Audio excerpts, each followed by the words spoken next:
welcome to Business Studies class.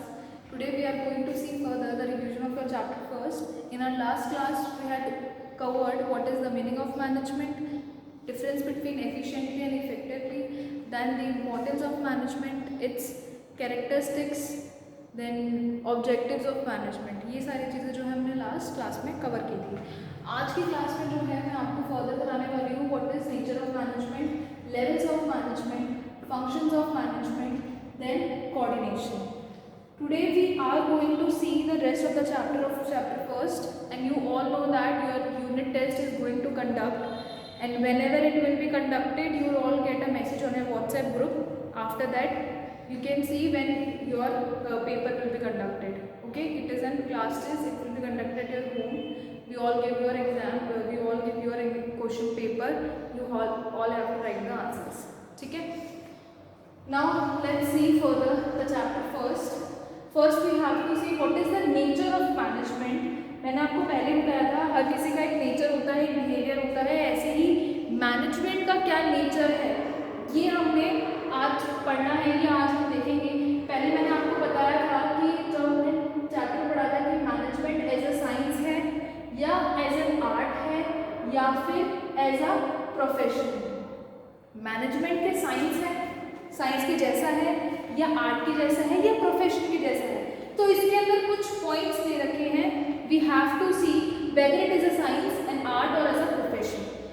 अब ये जो मैंने बोर्ड पे पूरा आपको समरी बनाई है, आपको ये मैंने इसकी एक फोटो क्लिक कर ली है. I send you that photo in your WhatsApp. ठीक है, in your WhatsApp group, so that आप लोग एक छोटी सी समरी को समझ सके कि हाँ इस चैप्टर को, और इवन आप जो आपके थ्योरी के चैप्टर्स हैं ना उनके लिए आप ऐसे समरी बना सकते हो. इसके लिए आपको बहुत ईजी हो जाएगा. अगर आप खुद से बनाओगे तो आप जब एग्जाम्स में पढ़ोगे तो आपको बहुत ईजी हो जाएगा. आपको ईजीली जो है वो समरी आप सम अप करोगे, रीड आउट करोगे तो आपका चैप्टर ईजीली कवर हो जाएगा. नाउ लेट्स सी क्या मैनेजमेंट एज अ साइंस है. पहला जो साइंस का पॉइंट है वो है systematised body of knowledge. Science क्या है? साइंस की एक सिस्टमैटिक नॉलेज है, एक नॉलेज आपको मिली है साइंस की कि आपको ऐसे ऐसे जो है साइंस को पढ़ना है. ठीक है, तो ये क्या है? सिस्टमेटाइज्ड बॉडी ऑफ नॉलेज है. आपके पास साइंस की पूरी प्रॉपर आपको नॉलेज दी जाती है साइंस के बारे में. तो क्या ऐसा मैनेजमेंट में भी है? हाँ, ऐसा मैनेजमेंट में भी है. मैनेजमेंट की में भी एक बॉडी ऑफ नॉलेज है जहाँ पे आपको कुछ नॉलेज लेनी पड़ती है उस चीज़ मैनेजमेंट को समझने के लिए. ठीक है, तो ये वाला जो पॉइंट है ये आपका कवर हो रहा है. मतलब ये वाला जो पॉइंट है ये साइंस में भी है और मैनेजमेंट में भी है. तो इस पॉइंट से हम कह सकते हैं कि हाँ मैनेजमेंट क्या है, साइंस है. नेक्स्ट पॉइंट देखते हैं जो साइंस का है.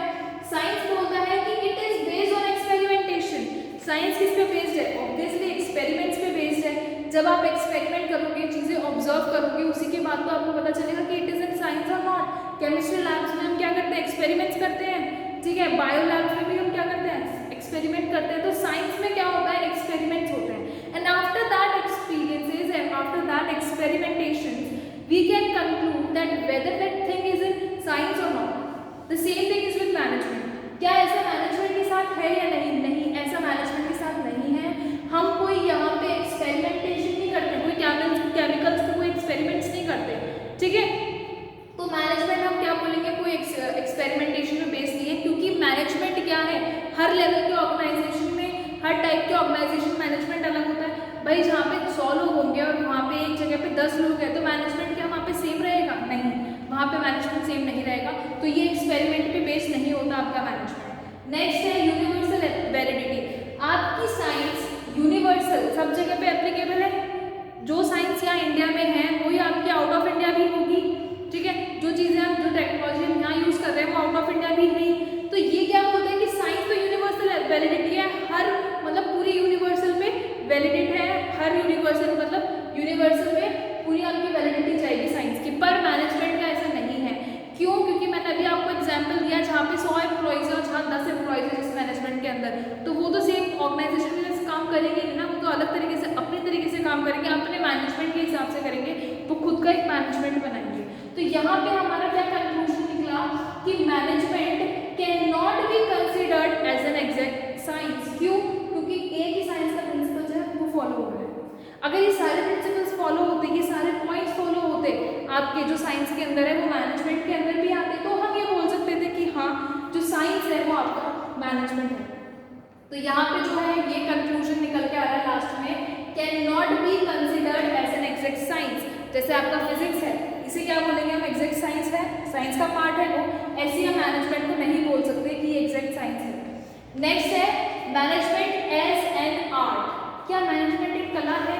मैनेजमेंट क्या एक आर्ट है? आर्ट को क्या बोलते हैं हिंदी में? कला ही बोलते हैं। तो क्या मैनेजमेंट एक आर्ट है या नहीं? पहला है थ्योरेटिकल नॉलेज।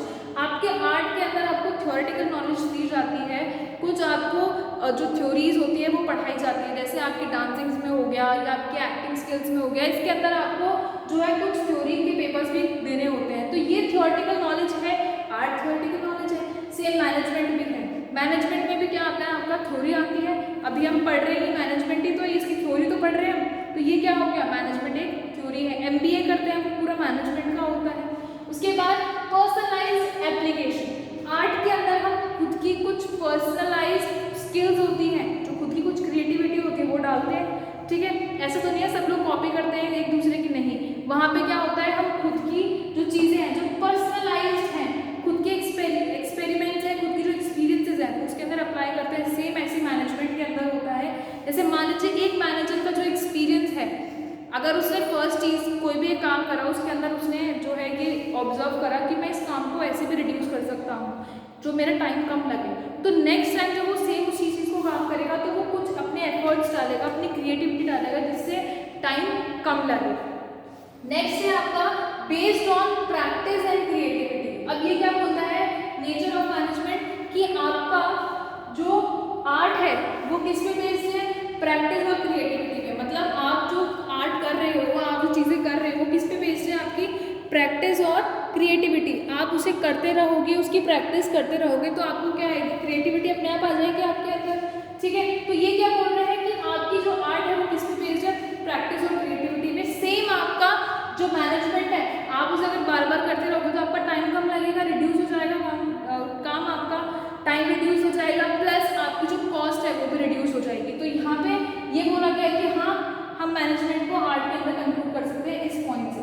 तो ये जो तीनों पॉइंट्स है ये मैंने टिक लगा रखे हैं, टिक का मतलब है all these 3 points are concluded in both in art and as well as in management, that we can say management is an art, management पूरा आर्ट है।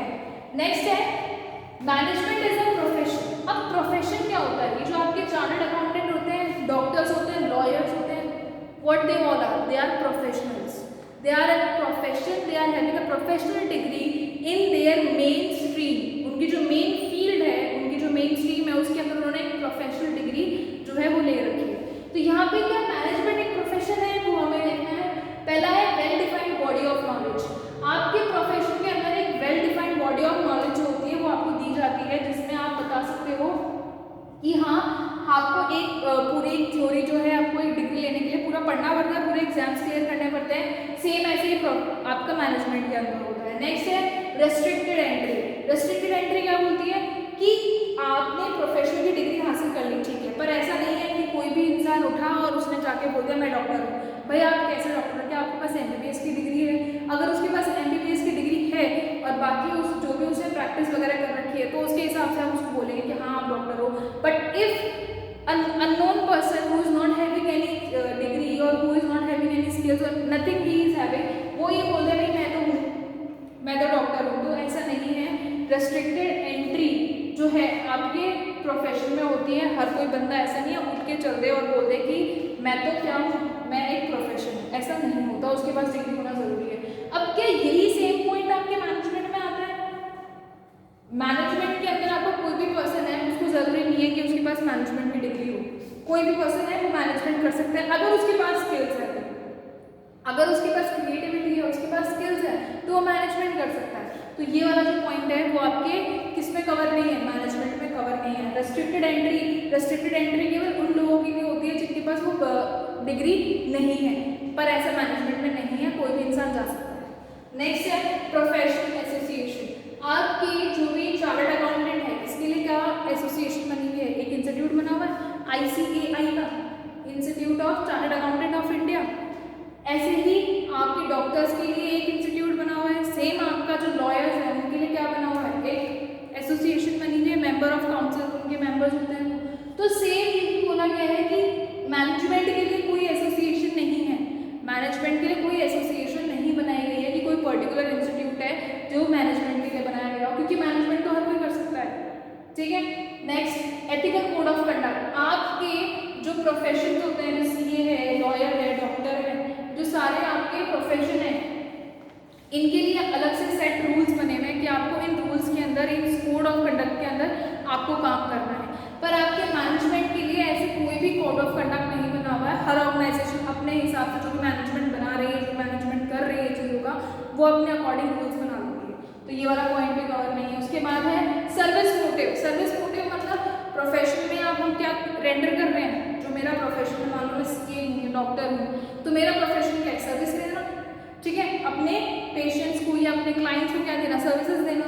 तो यहाँ पे मैनेजमेंट के अंदर सर्विस देना नहीं होता। मैनेजमेंट किसके ऊपर बेस काम करता है, हमने स्टार्टिंग में पढ़ा था मैनेजमेंट की डेफिनेशन में, it focuses on the aim और the goal of the organisation, organisation के गोल के ऊपर काम करता है।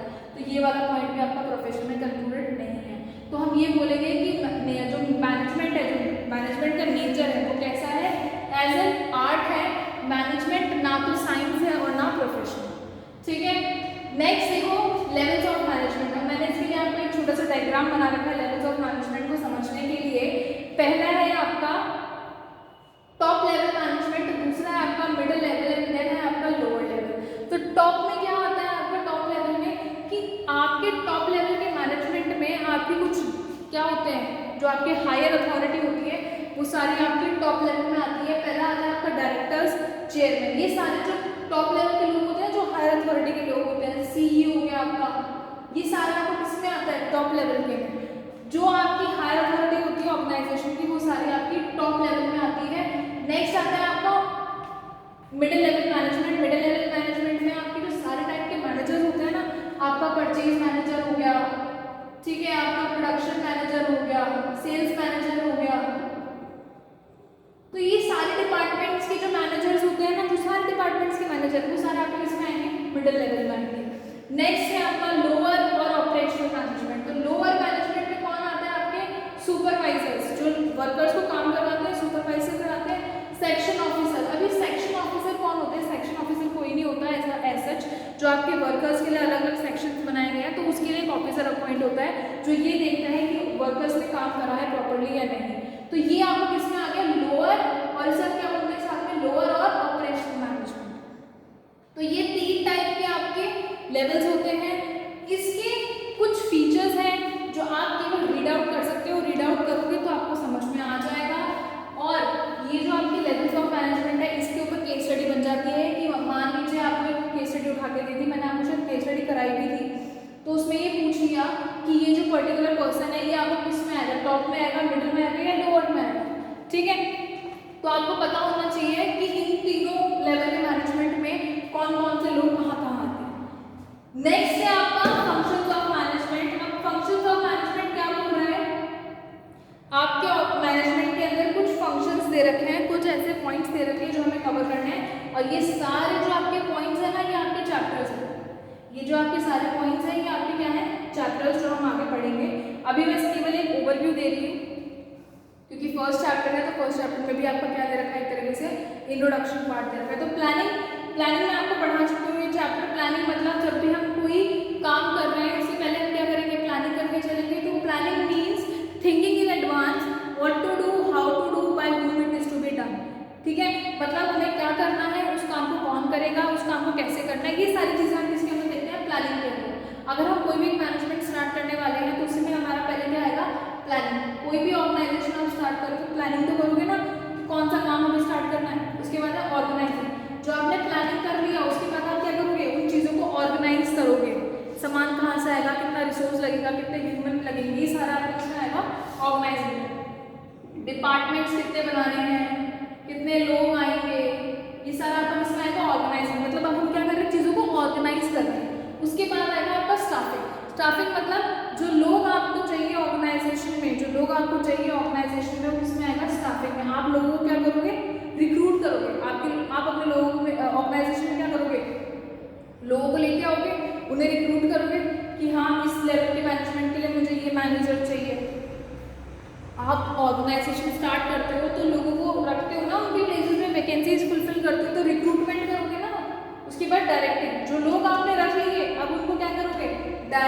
कि तुझे ऐसे काम करना है, आप वहाँ काम करोगे, आपके लिए ये प्लेस रहेगी, आपको जो ये वर्क है ये इस टाइम तक सबमिट कराना है। तो ये सारी चीज़ें किसमें आएगी? आपकी डायरेक्टिंग में।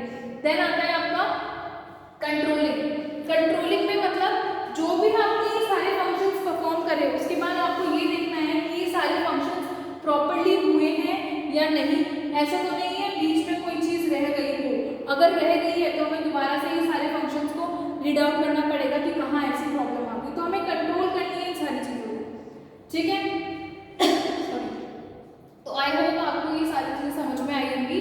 नेक्स्ट है आपका कोऑर्डिनेशन, एसेंस ऑफ मैनेजमेंट।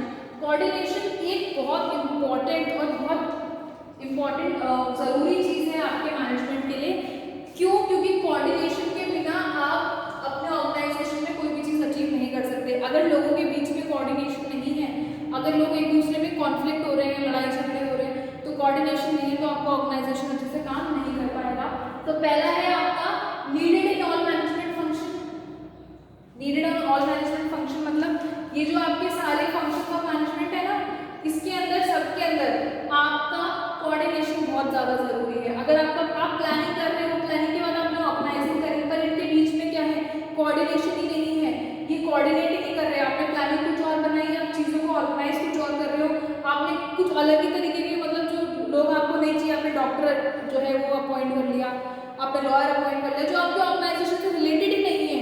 तो ये अगर इन फंक्शंस के अंदर कोऑर्डिनेशन नहीं होगा तो आपका मैनेजमेंट प्रॉपर्ली वर्क नहीं कर पाएगा। तो मैनेजमेंट जो है हर फंक्शन जो है, मैनेजमेंट हर फंक्शन में ज़रूरी होता है।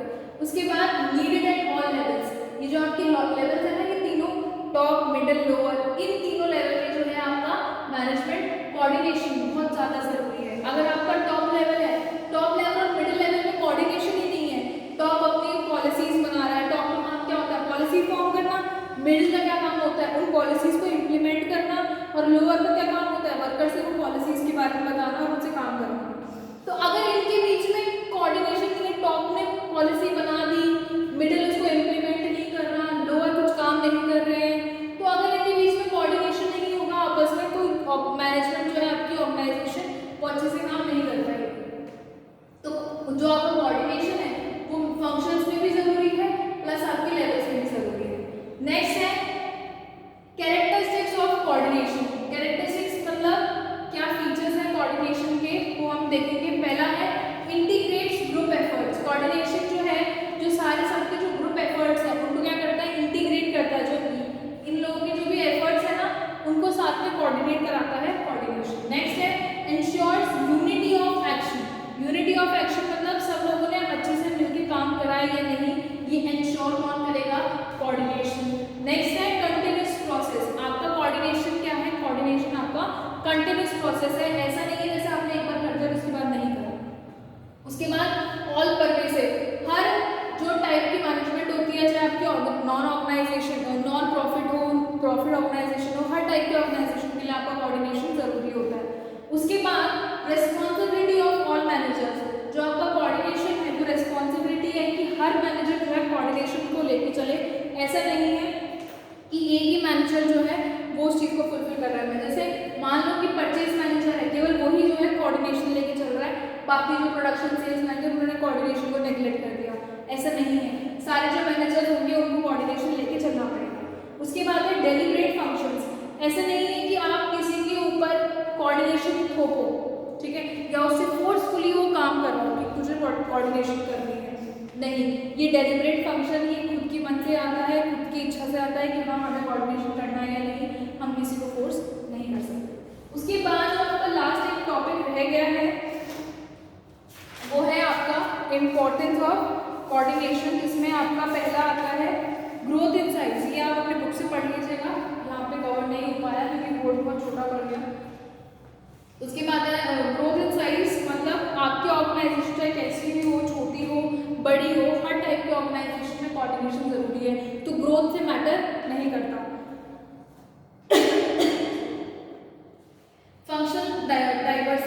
Functional differentiation in an organisation, activities and functions are frequently divided into departments and divisions. तो हर टाइप के ऑर्गेनाइजेशन में जो आपका ऑर्गेनाइजेशन है वो डिफरेंट टाइप के डिपार्टमेंट्स में,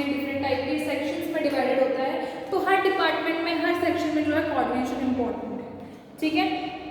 स्पेशलाइजेशन, हर पर्सन जो है अपनी जो चीज़ें होती हैं, अपने जो टास्क होता है उसके अंदर स्पेशलाइज होता है। तो स्पेशलाइज्ड है तो वहाँ पे भी जैसे मान लो आपने एक एक्सपर्ट हायर करा है तो एक्सपर्ट को भी क्या करना पड़ेगा, कोऑर्डिनेशन जो है अपने ऑर्गेनाइजेशन में, आपके ऑर्गेनाइजेशन में लेके चलना पड़ेगा। तो ये 3 इंपॉर्टेंस थे। कौन कौन से थे? Growth in size, next functional differentiation, then last one was specialisation. अगर किसी भी पॉइंट में कोई भी प्रॉब्लम आई थी या आपको नहीं समझ में आ रहा है, you all are having my WhatsApp number, you can contact me. और बाकी जो है आज हमने चैप्टर फर्स्ट कवर कर लिया है। Thank you so much.